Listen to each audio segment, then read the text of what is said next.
నేను రాజమండ్రిలో ఉన్న మోరంపూడి శ్రీ చైతన్య స్కూల్లో చదువుతున్నాను. అక్కడ నేను 10వ తరగతి చదువుతున్నాను.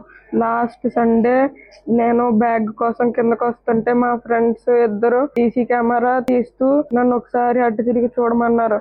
చూస్తే ఎవరు లేరని చెప్పి లోపల సీసీ కెమెరా పీకేసి నా బ్యాగ్ లో పెట్టారు. నా బ్యాగ్ లో పెట్టి ఆ రోజంతా నా బ్యాగ్ లోనే ఉంది. నెక్స్ట్ రోజు మా ఫ్రెండ్ బ్యాగ్ లో పెట్టేమన్నాడు, పెట్టేశాను. ఆ రోజే హాస్టల్ ప్రిన్సిపల్ సార్ వాళ్ళిద్దరిని పిలిచారు. వాళ్ళిద్దరూ నన్ను పిలిచారు. వీడు ఉన్నారు సార్ మాతోటి, వీడిని అడగండి అంటే నేను ఫస్ట్ అబద్ధం చెప్పాను హాస్టల్ ప్రిన్సిపల్ సార్ కి, వీళ్ళు నాకు కనబడలేదు సార్ అని.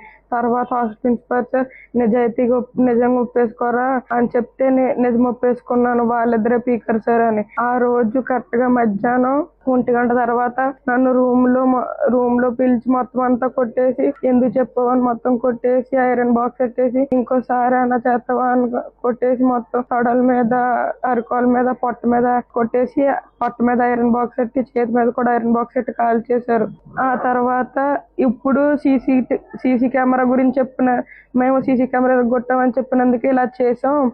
అదే ఇప్పుడు మేము కొట్టిన దెబ్బలన్నీ చూపించు, ఆ తర్వాత నీకు ఎలా ఉంటుందో మేము చూపిస్తామని నన్ను బెదిరించి భయపెట్టారు. ఆ భయంతో నేను వారం రోజుల వరకు చెప్పలేదు.